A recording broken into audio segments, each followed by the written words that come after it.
safety. May all beings be happy.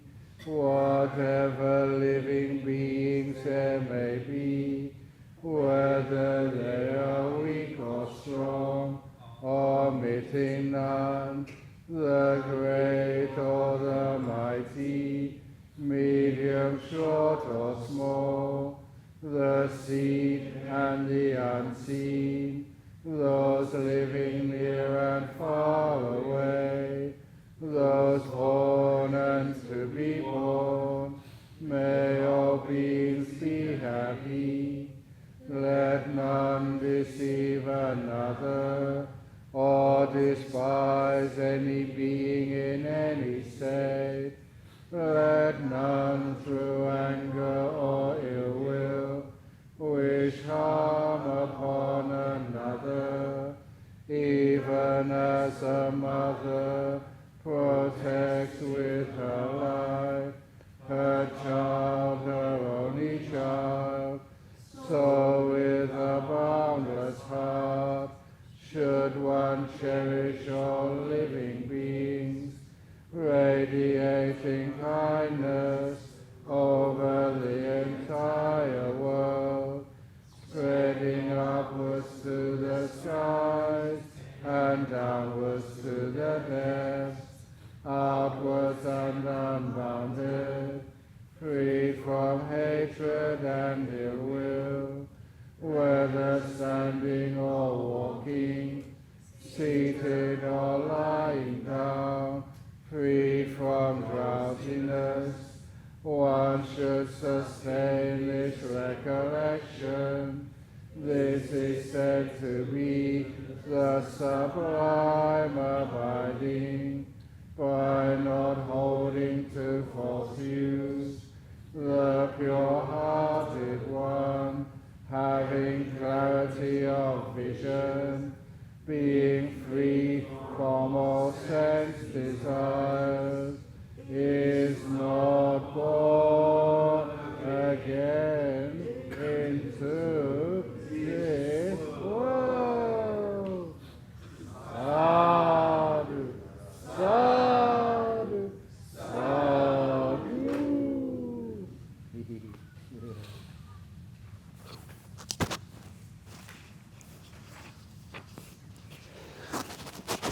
Okay. So is everything on? Oh, that's quick. Okie dokie. Let's see what we have. You've actually been quite kind. We haven't got too many extra questions here, so I better be fast with the answers.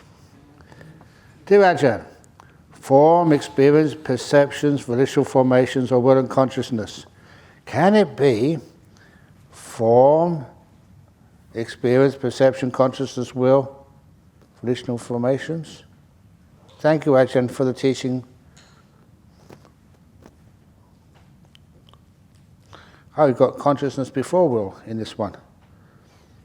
So form, I'm not quite sure what you mean here, because they've got arrows there, but it doesn't mean that from form makes experiences, and experiences make perception or volitional formation. It's not one leading to the other, mostly. It's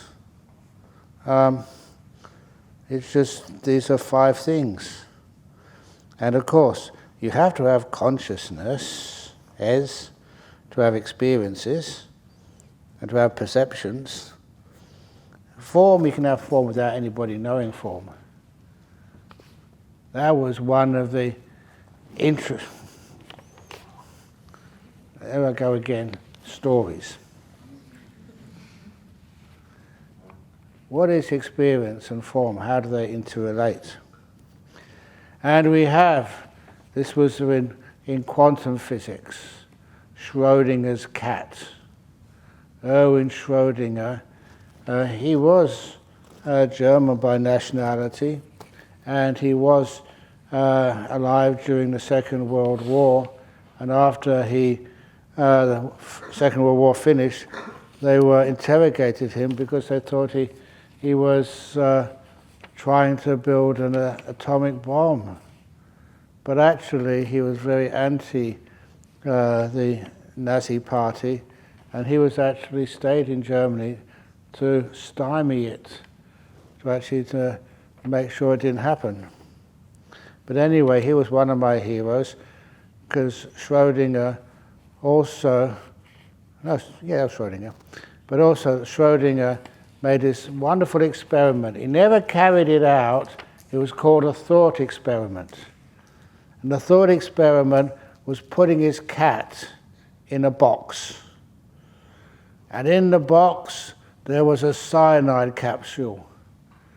And the cyanide capsule would be broken if a cesium atom decayed. And it's a 50% chance that a cesium atom would decay, because that's a quantum process, the decay of atoms.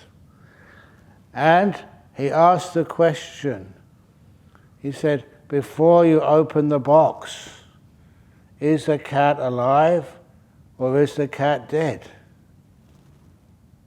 And the answer is, it's not alive, it's not dead, it's in a third state, which goes totally against all of your reason and logic you've learnt in your life. It makes no sense. And that was the reason he promoted that idea.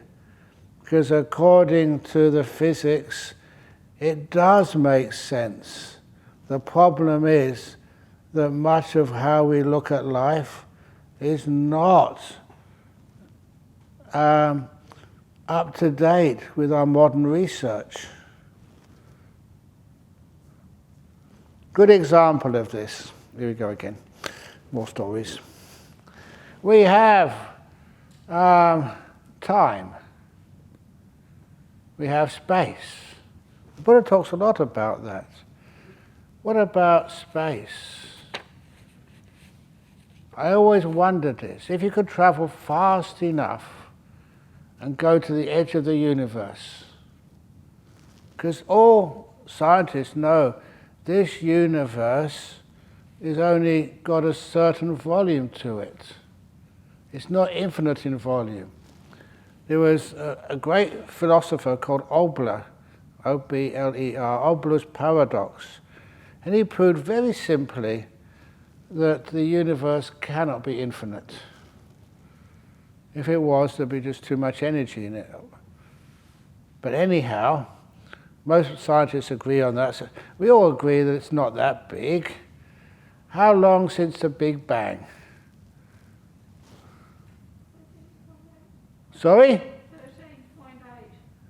13.8. 13.8, well done. 13.8 what? 1,000 million years. So it can only expand no faster than the speed of light. So it's got a limited volume. So I thought, what would happen if you traveled to the end of the universe? What would the end of the universe look like? Would it be this big wall like I've seen in Singapore with a sign of this guy being shot saying, if you go past this point, you'll be executed? Or would it be just this huge big wall or razor wire? What is at the end of the universe? And you ask any scientist, there is the limited volume, but no end to it. That doesn't make any sense, does it? But then you look at planet Earth. Planet Earth, it's got a limited area. We all know that because housing and land gets more and more expensive every year. It's limited area, but it hasn't got any edges to it because it's curved. And this is exactly what space is like. A limited volume, but curved. If you keep on going in any direction, from here, if you're fast enough, you go that way, that way, that way, and you come back into jhana growth after a few million years. Because it's a curved space. So some time ago, you wondered, the problem with time. Where did time begin? Where's the end of time? And where's the end of space? Just change your perception that time can be curved. Just like this earth, no beginning, no end, but limited. Now, I shouldn't have said that, because now you're going to think about that tonight when you go to bed. But it's one of those solutions which are quite beautiful. But anyway, Schrodinger's cat, it does actually say that before you look, it's in a third state, a probability state. And that is more real than people imagine. It's what drives quantum computers. These are things which actually work. It's part of our life. It's not black, it's not white, it's kind of in between. And that just really bamboozles your mind. And that's why I say these things. Because sometimes, whenever we come across what looks like contradictory, it's not contradictory, it's real. It's just our experiencing and our understanding, our framework of knowledge is not wide enough to understand it. That's one thing which I got from physics. You look at it one way, it makes no sense. You look at it more thoroughly, and it makes total sense. Anyway, I shouldn't keep going on to this, I'm getting into big trouble, very late. But anyway, I'm not quite sure what the question here really means. Is it form, causes experiences, or perceptions? Consciousness causes will. I'm not quite sure what you're getting at here, so. I think the person may be thinking in chronological order. One starts from the other. The first there was form, and then there was experiences, and there was perception, and then will and consciousness. One thing which the Buddha did say, there cannot be the coming and going of consciousnesses without experience, perception, and will, volitional formations. They have to be together. It's not chronologically, but simultaneous. Anyway, why is not kayagata sati on the physical body expressly mentioned before mindfulness of the breath in the Anapanasati Sutta? One of the reasons why this is not in the Anapanasati Sutta that's mentioned, but why it's mentioned by the Buddha is because if you don't understand your body, it's very difficult to calm the body down, to let it go, to get to the next stages of Anapanasati. I did apologize, but I didn't finish the Anapanasati Sutta. The most interesting parts, come next. After you are being aware of the breath, and that is called an example of kayagata sati. It fits into that's actually the body, but it fits into the mindfulness, the first focus of mindfulness, kaya nupassana, of the body. And then the next stages, which I mentioned, I'll go over this again tomorrow, I have to, because it's really important, is Vedanusati, where you see the piti sukha, which arises with the breathing, the delight. And the Buddha called that is a citta sankhara. It comes from the mind, creates these experiences of bliss when you're meditating.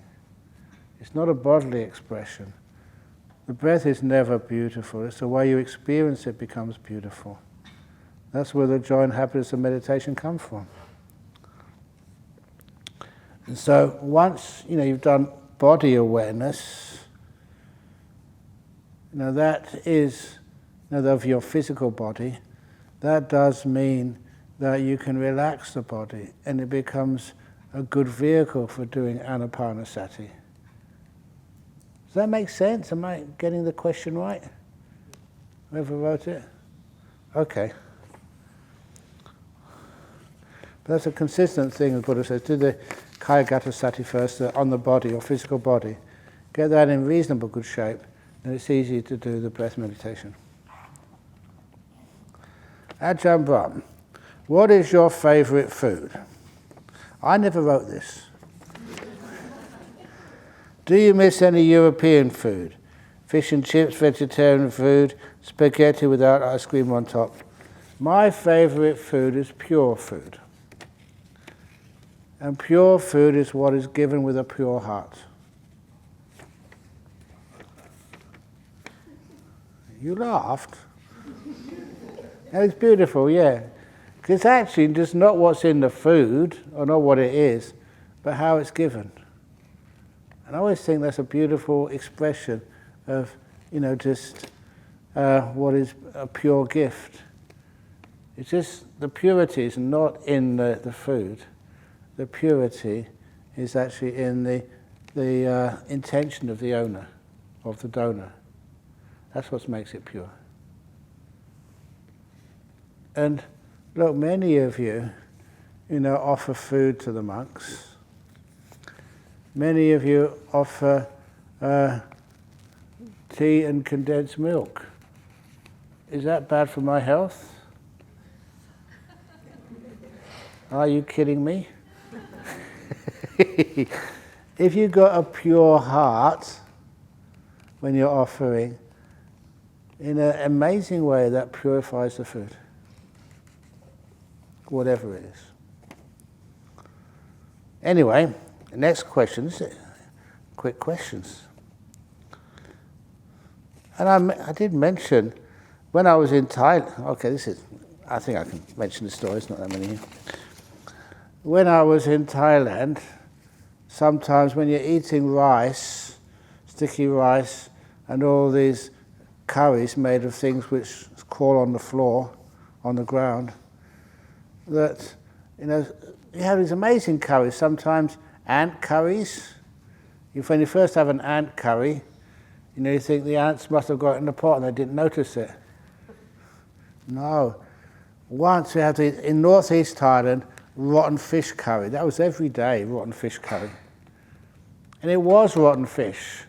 They catch the fish during the rainy season, and they'd put it in jars because there's nothing else to eat for the rest of the year, and jars to pickle it. And they weren't that good at pickling. And so it just stank, the rotten fish curry. And one day when I was cleaning up around the monastery kitchen, I found a jar of the rotten fish. They usually put a piece of plastic on top of the jar to protect it, but this one, the jar had broken, the seal was busted, and it was obviously the flies had been in it, and it was crawling with maggots. So I did what any sensible person would do. I went to throw it away. And as I was throwing it away, that's when the headman of the village, the most respected, educated, wisest man in the village, came up to say, "What are you doing? Look, it's just spoiled. You've got maggots all over it." "No, that gives extra protein." And that's what we ate the next day. Ugh. So that was not my favourite food. But nevertheless, they did give it with a very pure heart. They gave us the best of that jar. Have I convinced you? I don't think so. Anyway, let's get on. Dear Ajahn, one of the worst foods one of them must got on arms round. I've never got this myself, but I can imagine what it must be like. He had his sticky rice offered by the villagers, and the next thing they offered to put in his bowl was the head of a bat. These were really poor people, and they could only eat what they had. So you got a bat's head, and a bat's head, please excuse me, looks very, very gross and very ugly and very frightening. And so he put it in his bowl. When he got back to the monastery, he opened his bowl to eat it. He just lost all his appetite. So he fasted that day. Bat said. In the same area, sometimes they don't have rotten fish, but they have rotten rat. They catch rats, and they tie it by the tail to a tree, and they let it sort of, what the very refined English lords used to do, let it go game. In other words, let it go off. Some of the, I never ate that, thank goodness. But that's the sort of food, you had to eat. And it's amazing you survived. Before I was a monk, I was a vegetarian, and the idea of having to eat rotten rats, Bat said, oh, this is not exaggerating, this is real. And other things which crawled. The first thing I was told by the other monks was, don't ask what's in the curry. You understand why? Anyway, I don't mind telling these stories this time of night, because any of you are hungry, you will lose your appetite. Anyway, are the similes of the foam, the bubble, mirage, banana plant and magician's tricks for the respective 5 components of existence, or they apply to all the 5? No, they were just specifically just for the one. The foam was for the body. You look into it, there's nothing in it.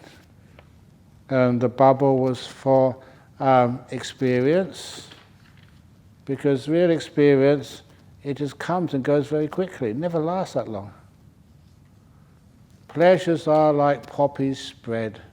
You pluck the flower, the bloom is shed. Or like the snowfall in the river, white for a moment and then gone forever. That was Rabbi Burns, a Scottish poet. And I didn't do it in a Scottish accent. I tried once to do it in a Scottish accent, and the real Scots people, they just really criticised me afterwards. It was a terrible Scots accent. But it's a nice little part of the poem. So each one of these, the bubble, the mirage, perception. I love that one. There's something real there, but how do you interpret that mirage? And how you interpret it, there's a lot of conditioning goes on how you perceive things. This was this is a young man's perception. When I first went to Thailand as a monk, I was only about 23, a young man. And of course, being a young man, being heterosexual, sometimes you see the Thai girls, in the village on arms round. And the first year I thought, well, this is very easy being a monk. There was no Thai girl was beautiful. They were all just kind of ugly. And then, it only took a year when you get used to this and your perceptions change. After 1 year, the same girl started to look pretty. And I just wonder, what's going on? All that was happening, your perceptions were being changed. And that also happened to me, a much better story, is as a young, I think I was about 14 years of age, in the UK, everybody drinks beer, warm, bitter English beer. And so the peer pressure was, with my friends, you have to go into a pub, even if you're underage, to have a glass of beer. It's like, young people going through their rite of passage. And the thing I always remember about that first time, I just had a half a pint of beer.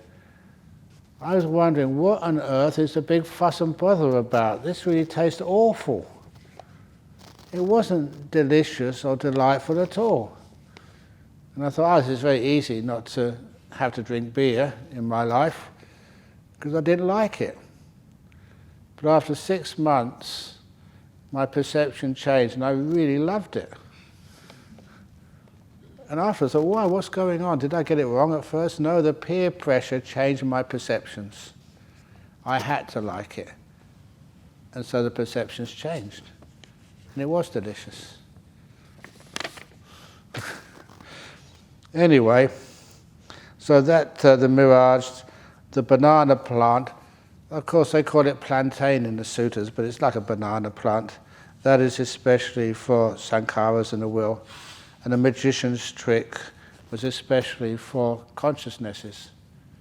And I love that, because it's not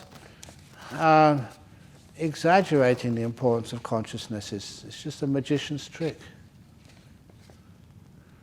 And I don't know if you've ever seen magicians, really live ones. One of our monks years ago, he just learnt a few magic tricks, because when he was young, he liked to entertain kids with magic tricks. He showed us a couple of them. It's amazing.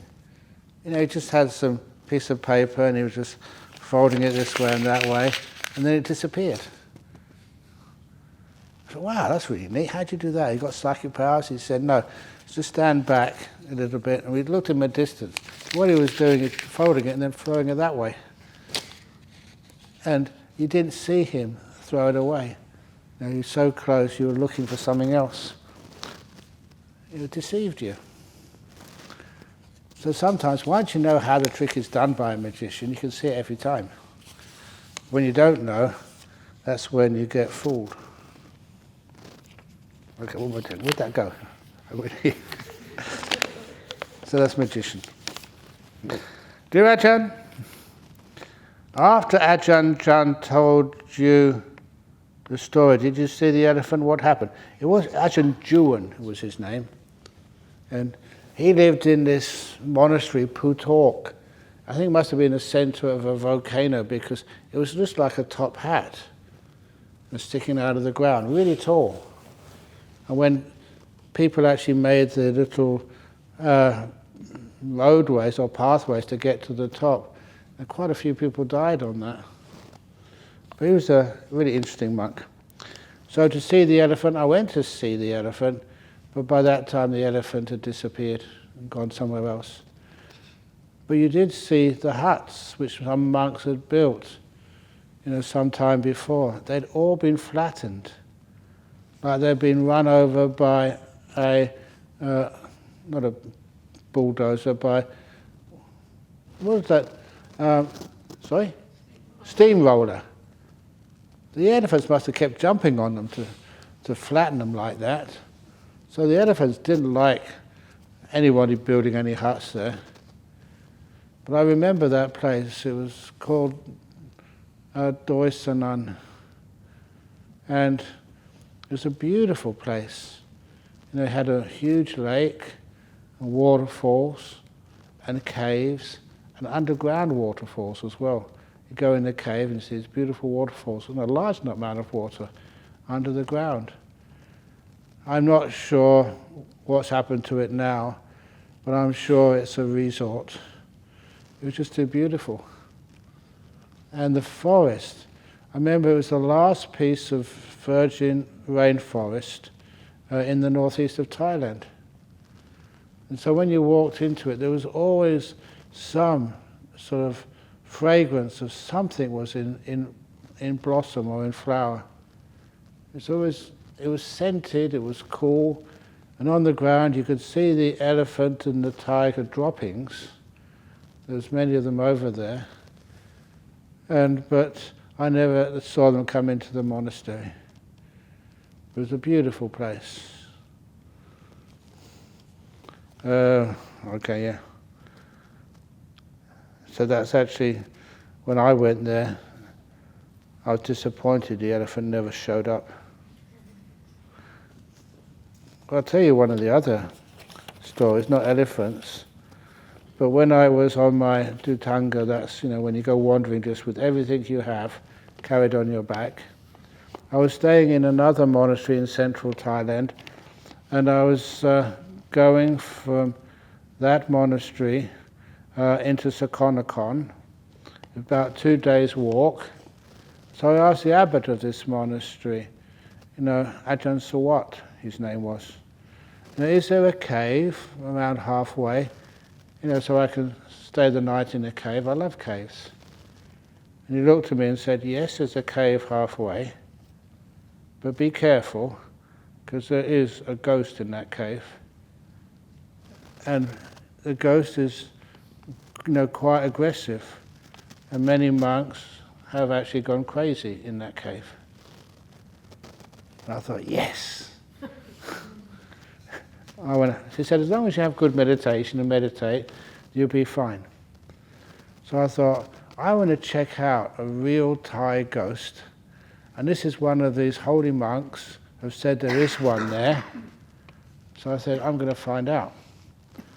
So it's a long walk. When I got there, I asked one of the lay people in the village, and I said, oh yeah, that cave is over here. It's a beautiful cave. Had a spring of very cool, clean water just outside the cave. And it was a very old cave. People had used it, monks had used it, to sleep in, because there was a really old Buddha statue in there. Probably worth a fortune because made so many hundreds of years ago. And an old bed. And I asked the villager about the ghost. He said, yeah, it's there, because you go deeper in, and there was a skeleton, a human skeleton deep in the cave. It was getting too dark for me to explore the cave, and the layperson wasn't at all interested in guiding me to where that skeleton was. He'd show me where the cave was, and he said, I have to go home now. It was getting close to dark. So, I was on my own in this dark cave. This is not a joke, this is a real story. In the dark cave. And the village was about 1 kilometre away, so there's no way I could call out for help. And I wasn't really scared, because in all I'd heard about ghosts, they can't hurt you. They can scare you, but they can't do anything to you. So I was waiting, sitting there waiting for the ghosts. Waiting and waiting and waiting. I've been walking all day in the hot sun, so I'm not quite sure what time I got tired and lay down to sleep. But I tried to stay awake as long as possible to wait for the ghost. And the ghost never came. I was a young monk then, I was irritated. Look, I welcome you ghost, come along, now. And the ghost never came. But as soon as I lay down, as my head hit the pillow, hadn't fallen asleep yet, I heard something running towards me really fast, and stopped right in front of where I was resting. It was the ghost had come. But I was so irritated, you couldn't see it because you needed a flashlight or turn some light on. It came and I said, I've been waiting for you for hours. If this is how you disrespect a monk, get out of here. I was surprised. I was not scared. I was irritated. That's one way of overcoming fear, be irritated. And so the ghost went away. I never saw it. I heard it for sure. I don't know what the ghost thought of me. I thought, these Westerners, you can't scare them. Anyway, that was experiencing not the elephant, but the ghost. I have seen a tiger really close, maybe even closer than you are. The amazing thing is, being a monk, when I saw the tiger, big one, and I wasn't scared. I wasn't scared at all. Can you believe that? Because it was in the zoo.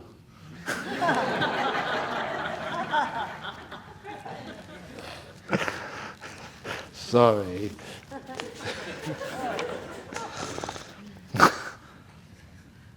Dear Ajahn Brahm, can you explain a bit more about the concept of letting go? This is one of the words you hear, and you have a concept about it, And you notice in all spiritual paths, it's important. Somebody told me that there was a really popular movie, and there was a song called Letting Go. Let it go. Okay, or let it be. Okay. But anyway, it was a kids' show. What's the song? Let it go. You see that even kids know that word. So we start off like that, but this is what happened to me. Please excuse me for telling personal stories, because when it's a personal story, I can remember it, and I know it's true, it's honest. So the first year I was in Thailand, I had a bad toothache. And these forest monasteries were really poor and simple. And as usual, aches and sicknesses, they always seem to get better once the sun goes down, when it gets nighttime. And it always gets better when you go and see a doctor. I don't know how many times as a kid I'd have some sort of fever or sickness, and you go and see the doctor, and as soon as you went into the doctor's surgery, it didn't feel that bad. Does that happen to you? Anyway, so I actually didn't need to see the doctor, just need to go and do surgery, and I felt much better. But this was a toothache. And as it got later and later into the night, it got more and more painful. And it got to the point, there's no way I could meditate. You can go and meditate, watch your breath. You couldn't watch your breath, or you just watch as your garments just exploding in agony. There's no way I could go to sleep that night, I thought. And, it got to be really, really irritating. I tried walking meditation. But instead of walking, I was running. When you're in pain, you can't do anything slowly. So I decided to try some chanting. This is my first year as a monk, and honestly, I didn't really believe in the chanting. But I'll do it anyway, just in case it worked. It didn't work. And worse, because I was in quite severe pain, that I was shouting the chants. And I realized I'd wake everybody up in the forest if I carried on like that. So anyway, to cut the long story short, I was in this position. I just couldn't. I tried to go to the medical cabinet. I looked in there was nothing in it. It had a cross on it. I thought the cross meant it was a medical cabinet. I didn't really mean that the cross meant there's nothing in there. But there was no medicine or anything. So I was stuck with my pain. I couldn't stand it much longer, and I couldn't get rid of it. I couldn't meditate, I couldn't walk. And sometimes in your life you get in these positions. How Ajahn Chah used to say, you can't go forward, you can't go backwards, and you can't stand still. That's what it felt like. So what can I do? And I'd always heard, this was almost 50 years ago, I'd always heard, in spirituality, just let it go. And so it's the first time I did let it go. And honestly, I will never forget that experience. One moment you were in agony which you couldn't stand any longer. The next moment you were blissing out. I was standing, not sitting down. And it was incredible. The pain left and was replaced by this really divine or very sort of refined bliss. So I didn't, even though it was about 1 o'clock in the morning, I didn't really want to go to sleep. But then after enjoying the bliss for like half an hour, I lay down, fell asleep, and I woke up in the morning with a toothache. But only very mild. I was really thankful. Just you realize when you really have to, you can let go. And you're not afraid of pain anymore. However heavy the pain is, when it gets really intolerable, let it go. And it vanishes. Weird. But absolutely true. I did arrange an appointment for the dentist in the next week or two, and they filled up the cavity or gave me antibiotics so the swelling would go down. But it was amazing just how that worked. Anybody, that's how I learned letting go. What works. And the other part of letting go, which is also important, you've got a big monastery over the road, and I'm supposed to be the abbot. Supposed to be. But I always say that really I'm a part-time abbot. When I walk into the monastery, then I'm an abbot. When I'm over here, I'm a teacher. When I'm in my room, I'm tired. And I got that from this little anecdote, the story. You know, it's not just looking after a monastery and building it up. You also went to Nolamara Center on the weekend and taught a lot of people over there. And then you go to other countries and help somewhere else. And sometimes I'm always doing something, always working. And so one day someone came to Bodhinyana Monastery and they said, "This is such a beautiful monastery. Have you been over there? Is it beautiful? Is it peaceful?" Not if you're the boss. It's my job to see all the things which the monks aren't doing. To see all the gutters which need cleaning. To see all the faults in the electricity which need fixing up. That's my workplace. So I remember once being with this gentleman. He said, "It's a beautiful monastery." And I said, "Can't you see all the stuff which needs to be done and fixed? It's such a heavy workload." And then I realized afterwards, this was my mistake. I was not looking at my lifestyle with any wisdom. So from that time on, I made a resolution. Every Monday morning, because I usually come back from the Nolamara Center on a Sunday night, every Monday morning I would have a morning off. I would not be the abbot. So if somebody came and said, "We want to speak to Ajahn Brahm," and say, "He's not here today," and I'd say that. One of the monks says, "I want to talk to you about my meditation." I said, "Not now." When the pipes were bust and I knew how to fix them, "Sorry, I'll do it this afternoon, but not this morning." I had one morning a week when I wasn't the abbot of the monastery, where I'm the abbot the rest of the week. And it was an amazing experience. When I took no responsibility for the place where I stayed, and was supposed to run, the place did start to look beautiful. It was a very peaceful place. I hadn't seen that before. When you take responsibility for it, it's never as beautiful and as peaceful. Honestly, all those of you who've cooked food, if you cook the food yourself, it never tastes as delicious as if someone cooks it for you. It's weird. One of the things is because you're just enjoying it. When you do the cooking, or the building, or the sweeping, it's never as clean as when somebody else does it.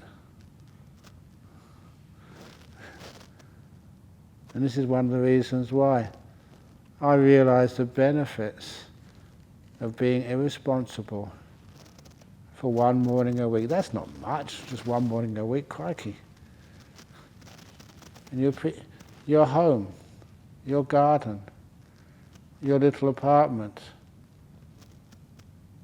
If you were visiting somebody else's apartment, you say, "Oh, this is a very beautiful place." If it's your own, you see all the faults. That's one of the reasons why it's nice to take time off. You sit down, you meditate, you're not meditating, you're just relaxing, taking time out. But it's like you're not your body. You're visiting your body for a few hours. but you don't own it. It's much more peaceful then.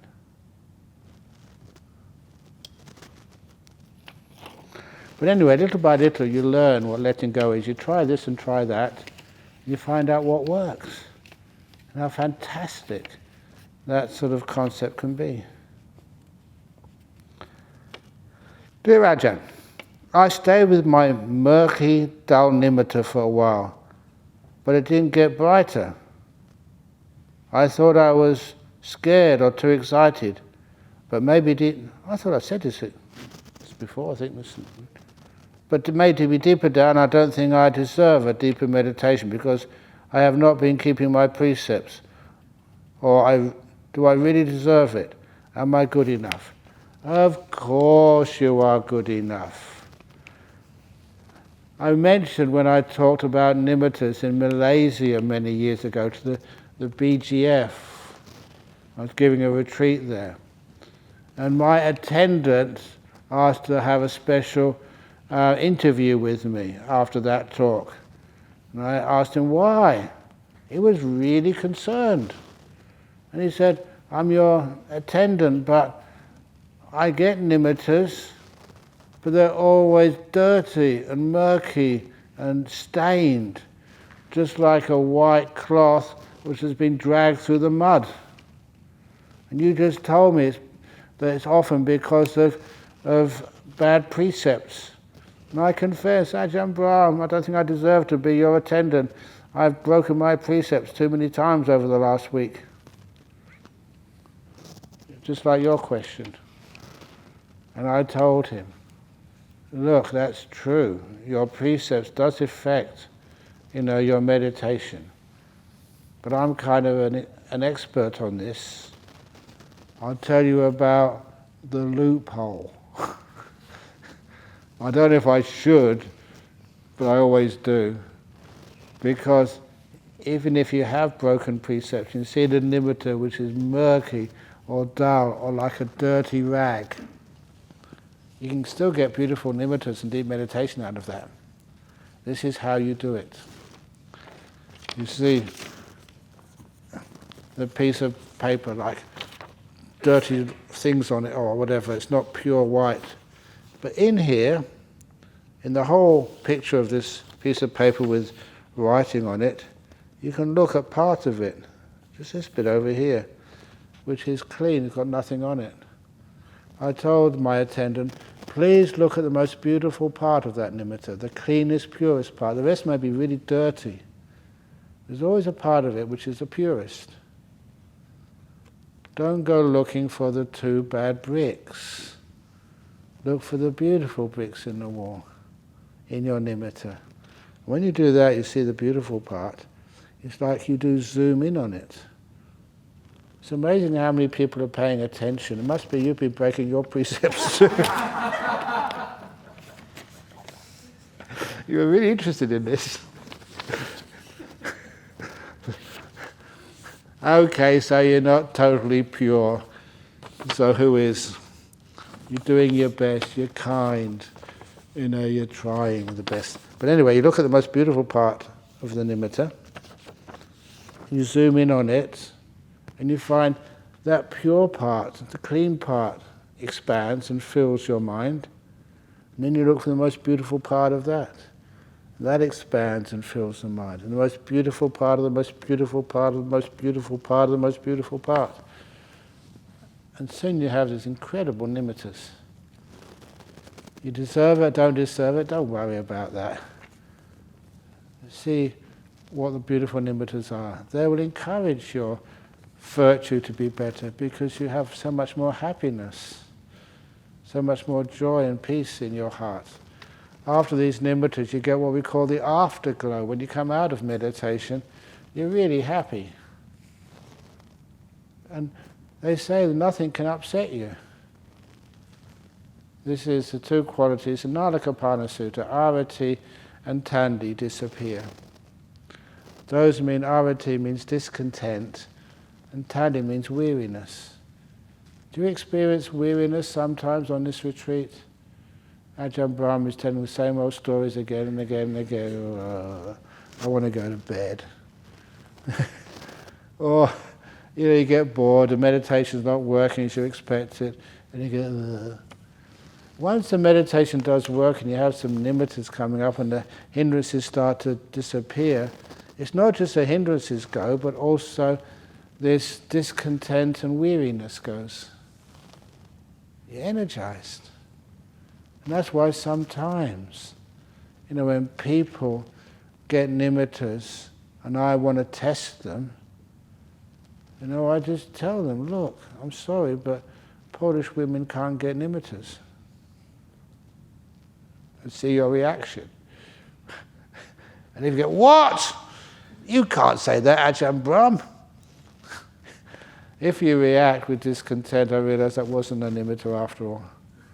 But if you just look, okay, fine enough, and then I think maybe that was.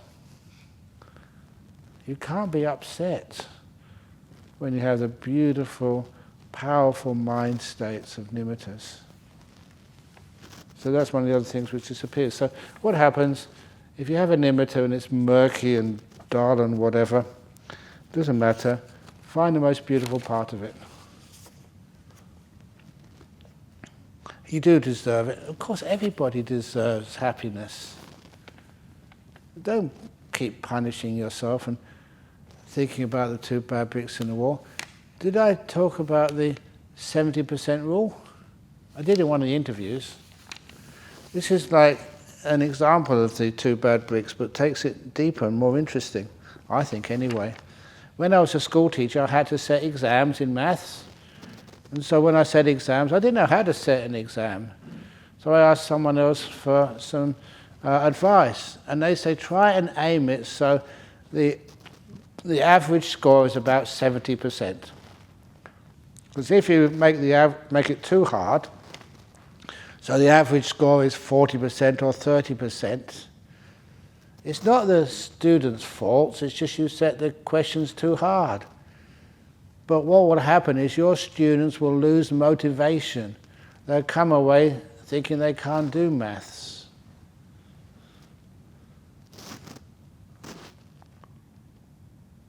Once I asked this question, I'm going to ask, are you good at mathematics, mental arithmetic? Listen carefully.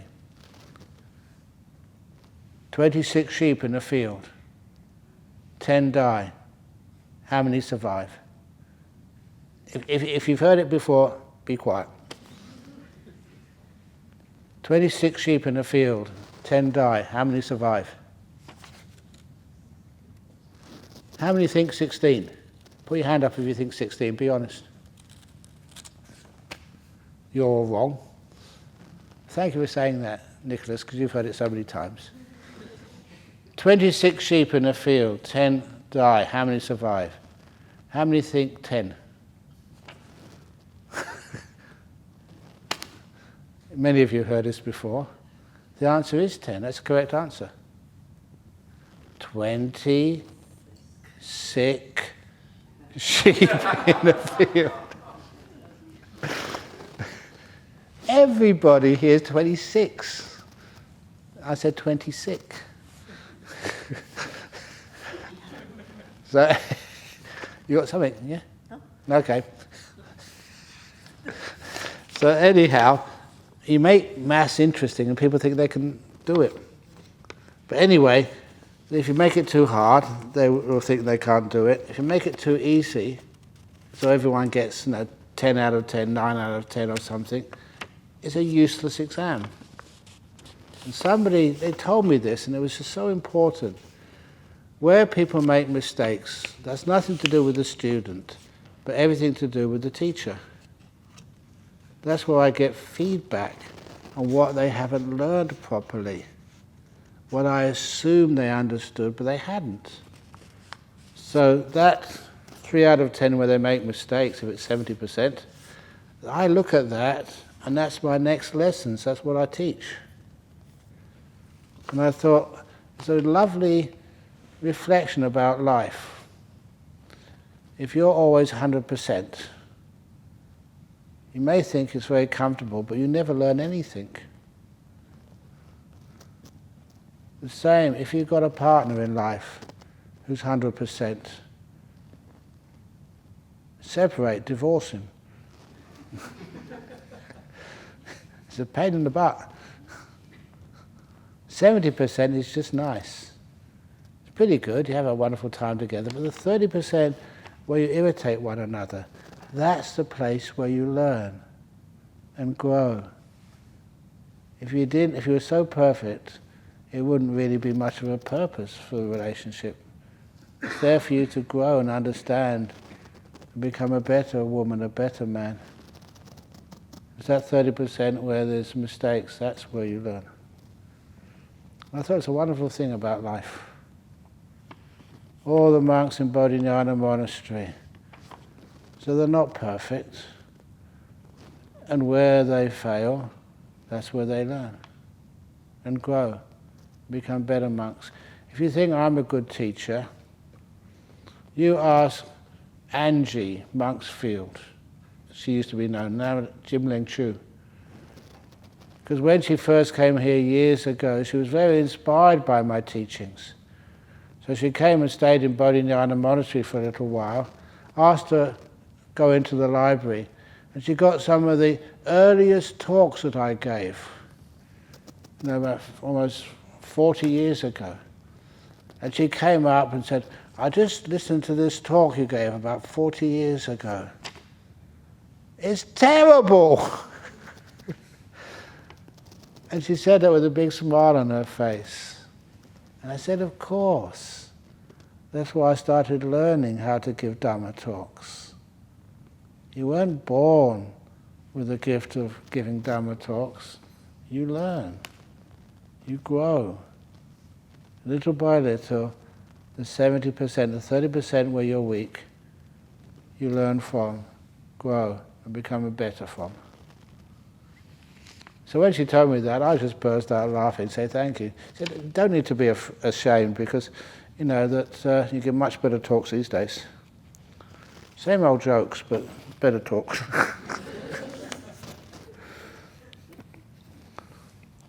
So you will grow and you deserve to grow.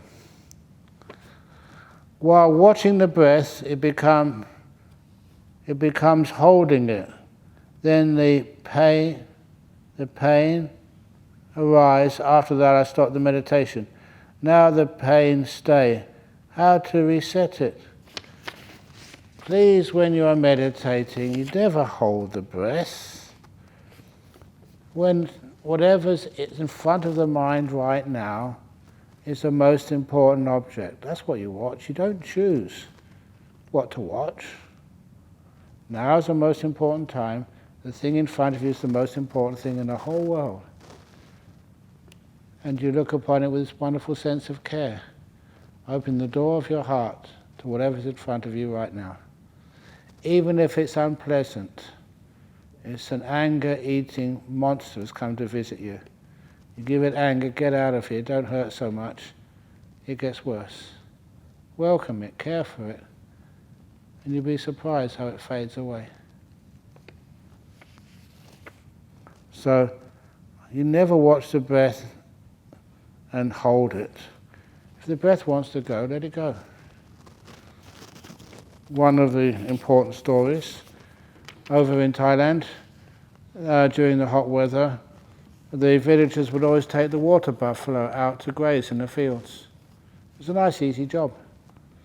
And one of the villagers was taking this water buffalo past Bungwai, that's what Banana Chap Monastery, and the water buffalo got spooked.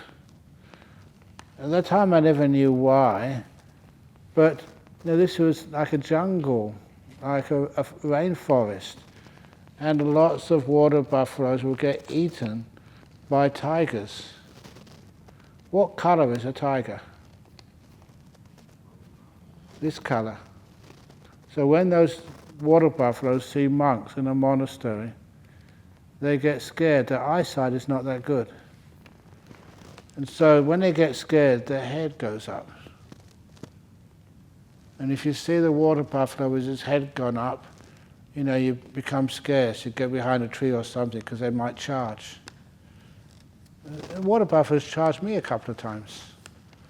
It's not that they hate you, it's just because they can't see properly and they think maybe it's a tiger.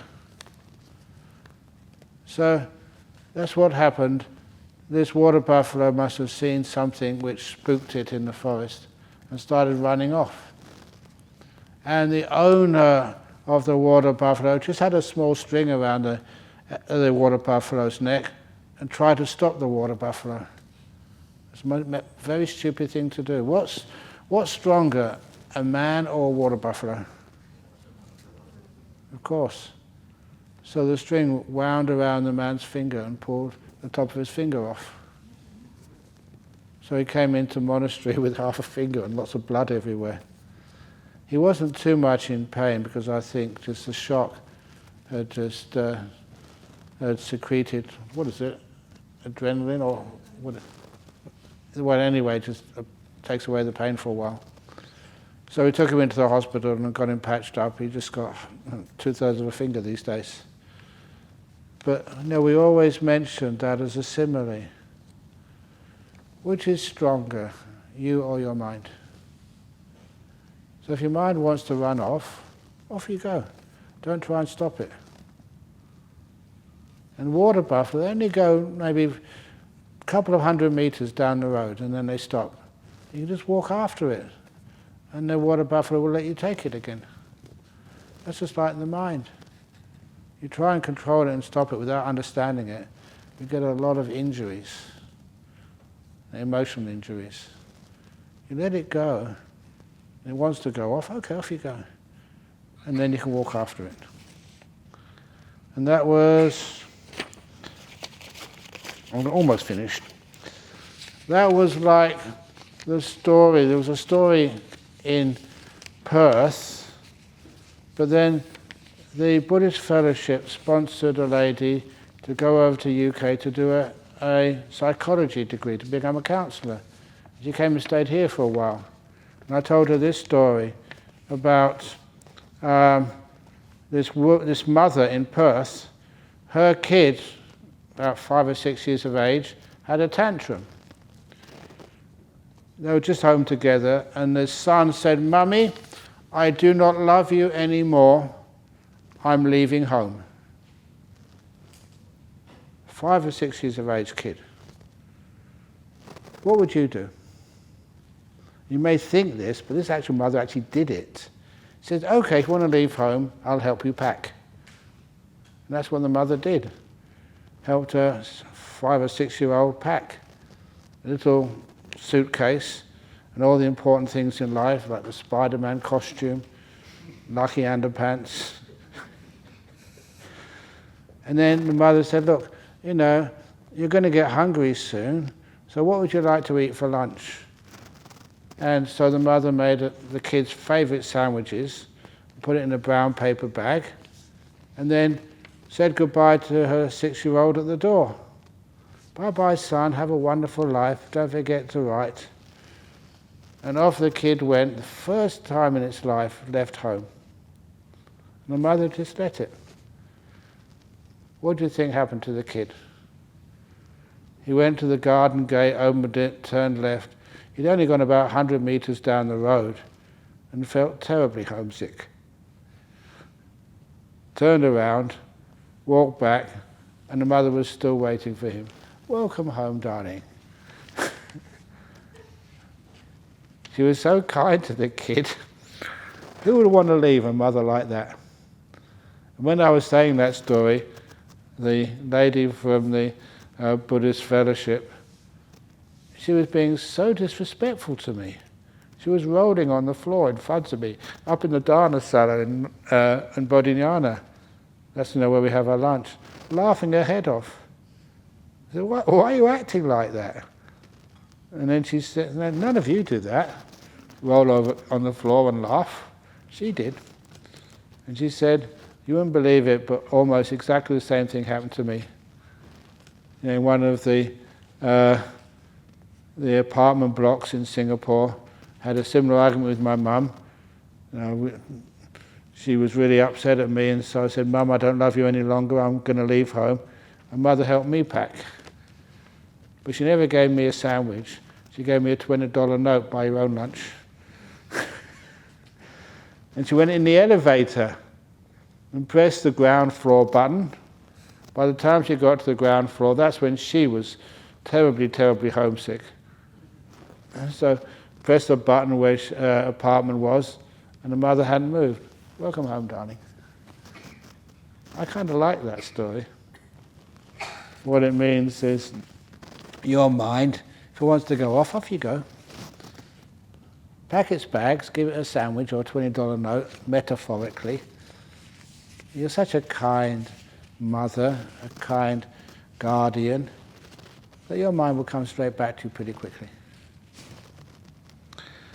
When do likes and dislikes disappear in the process of meditation? That is, at which stage of meditation? The coarser part of them can disappear just when you get into the delightful breath. The delightful breath is the same as when the Buddha said, watch the breath with piti sukha coming up. The breath becomes wonderful. And what happens is the experience of a delightful breath is so gorgeous, you don't want any more likes and dislikes, or what you want and what you don't want. You're satisfied. This is beautiful. When you get some of those even delightful breaths, it's like you can't take your eyes off it. Your mental eyes. You're really happy just being there. This is beautiful, this is lovely. And that's actually when the likes and dislikes start to disappear. As you go deeper and deeper into the meditation, it does feel so safe. Powerful but safe. You don't need to have any wants or aversion. You're just having too beautiful a time. So, if one reaches that stage, how does it translate into our daily life? How it translates into daily life, you have this beautiful resource, which a lot of people don't have. It can be difficult for you because once you have the memory of those beautiful experiences in meditation, many people want them again. And it's a wanting means it's harder to reach. But eventually you get the message, just be content, relax to the max. What's in front of you is the most important. And eventually, if you're kind to it, just like the little kid, you're kind. If that's what you want to do, I'll pack your bags and give you your favorite sandwich. And your kid will always come back to you. Usually much quicker than you think. And that means that your mind just stays with you. The longer it stays with you, the more this joy, this piti sukha comes up, the delightful breath, and it gets much better than that. So in your daily life, you'll always find time to meditate. In your daily life, when you go back to Singapore, do you eat? Every day? Why? Because you enjoy it. You see the benefits, but also you enjoy it. That's what it becomes like with meditation. If you don't meditate, it's like you feel spiritually hungry. Spiritually, you're starving. And so you meditate for the same reason you eat. You eat for physical health. You meditate for emotional or mental health. It becomes natural. Do we also have no likes and dislikes in our daily living? You said likes and dislikes, but of course you have likes and dislikes, but they become much more without craving. I work very hard to try and teach you. I like to make sure that I teach you as appropriate as possible and give you the right brainwashing and just not teach too long.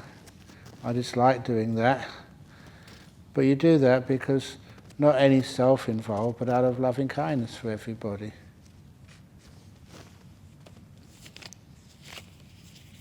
Anyway, I don't know if I answered it correctly in the end. Never mind. Dear Ajahn Brahm, you once said that Ajahn Chah used to look through you when he was speaking to you. Is this to evaluate your karma or work out what you are thinking? Yeah, Ajahn Chah was amazing like that. Because sometimes,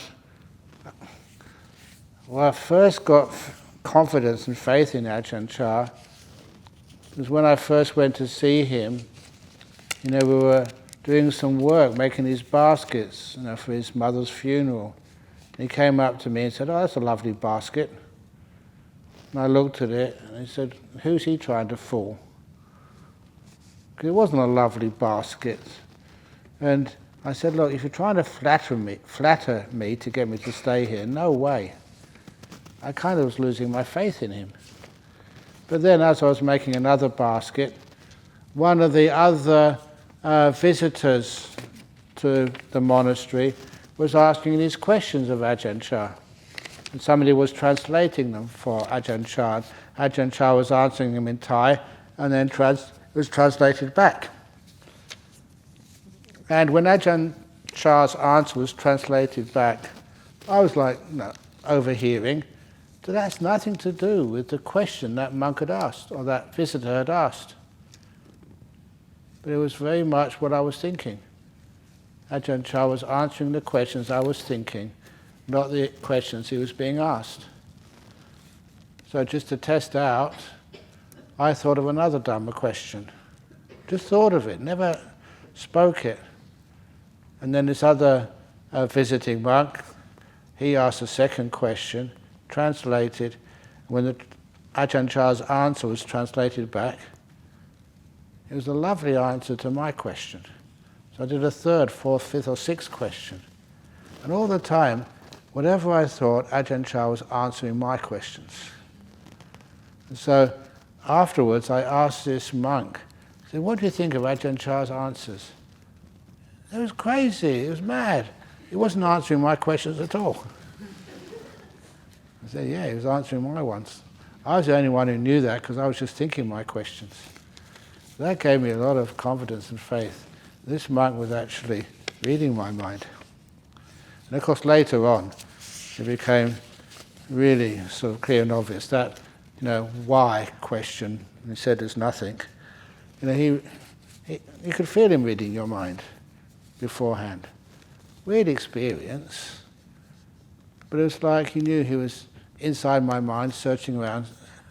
And for once, I didn't mind that at all. I'd just come out of a really nice meditation. My mind was actually quite pure. For once, I was proud of it. For once. And then, that's why he just tried to enlighten me.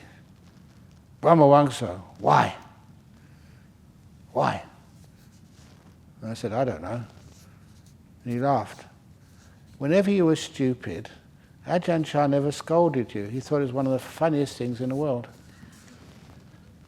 So all the stupid disciples he had from the West, we caused him so much happiness. So much laughter. But this one, after he laughed, that's when he said to me, Ajahn Brahm, I'll tell you the answer. That was amazing. I was really excited.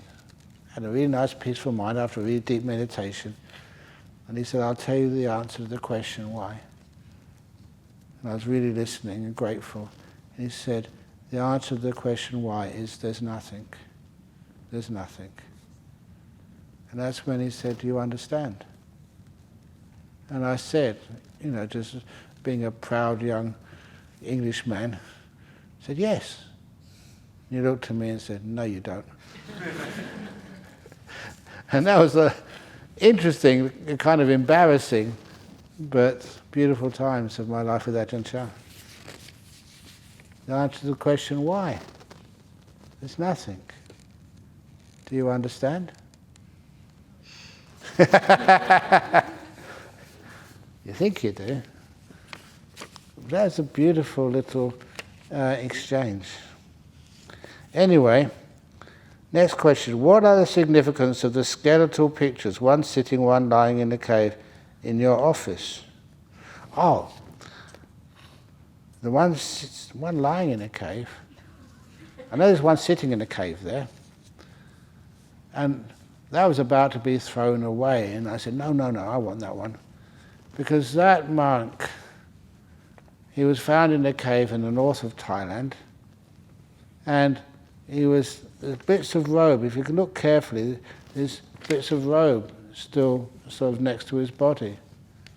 He'd been like that for so many years, because all the monks who would go for the range retreat would always have to check in with the local head monks. And they asked the local head monks, when the villagers found that in a cave, they asked them, who is this? The local head monks said, there's been no one in that cave for decades.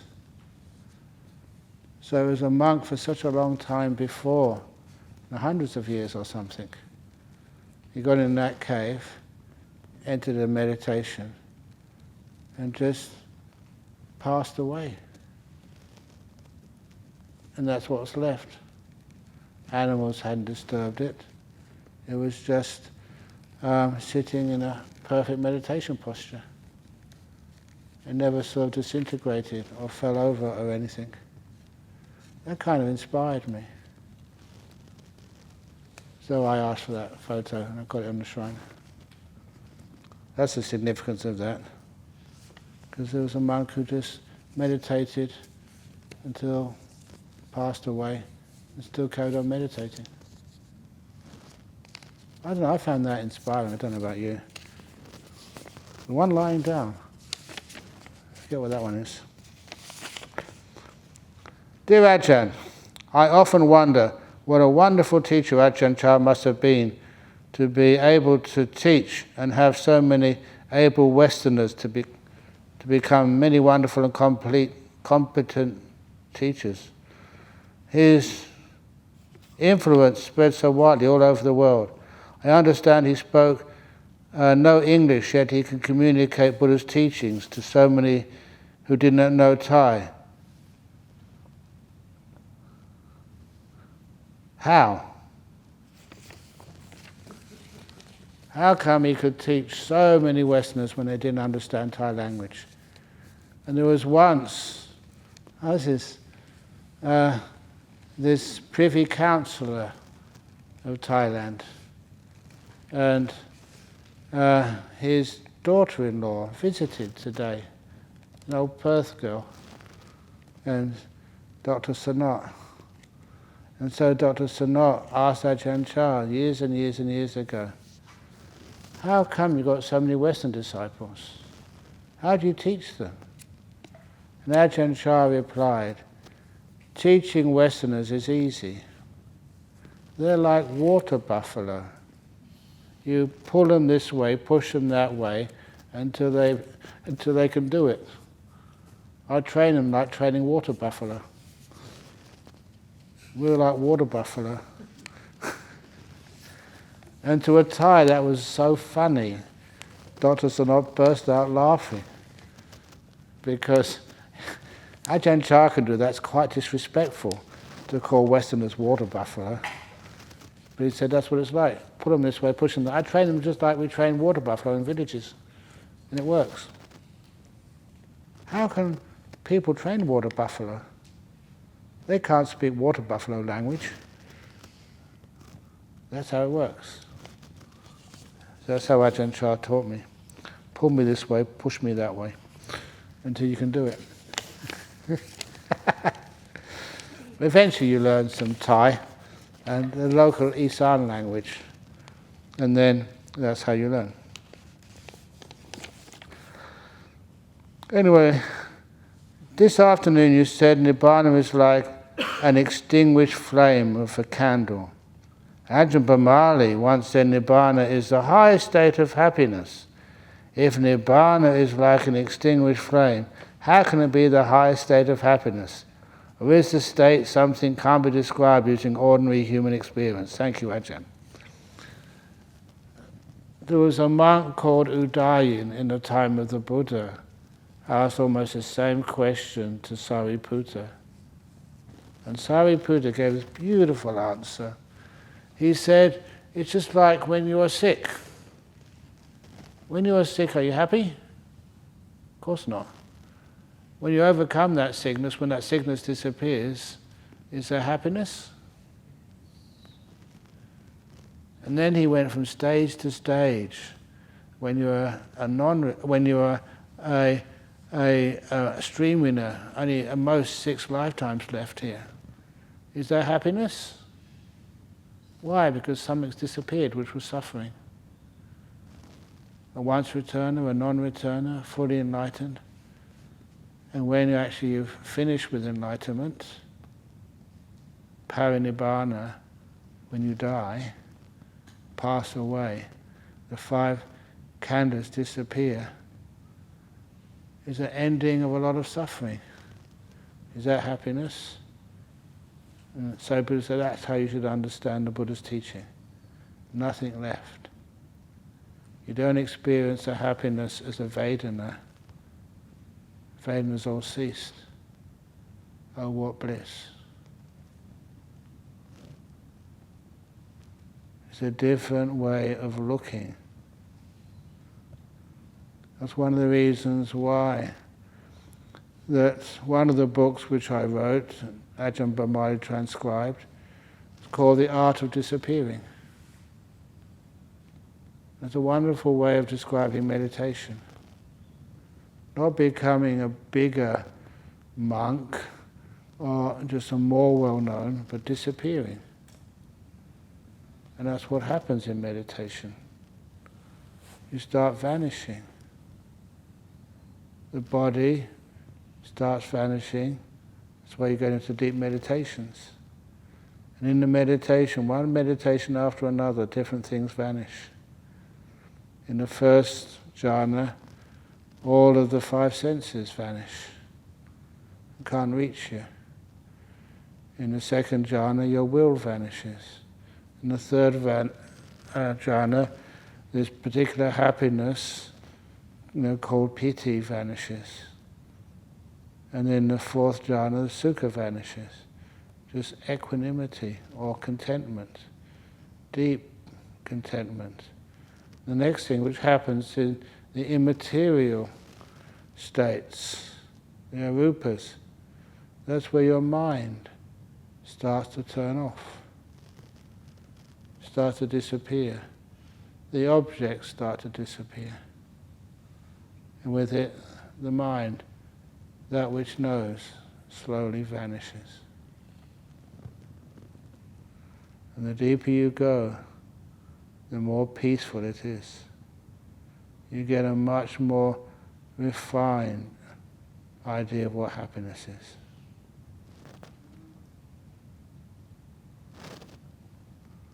That is deep. And it's now time for me to disappear. It's 9:20, but thank you everybody for being restrained with asking your questions, because that's all the questions tonight. Finished them. Wow. Even there were some very profound questions, like what is your favourite food? And then about Nibbana. So thank you everybody. And it's nice questions, there's some are profound and some are just quite ordinary, but I like all of them, because if you just do profound questions, people get bored. So now you all know what my favourite food is. Do you?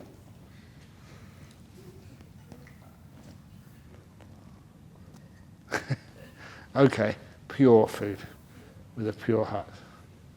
Okay. Sadhu, sadhu, sadhu. Excellent.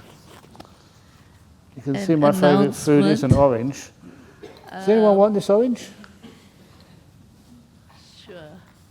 Sure? Okay.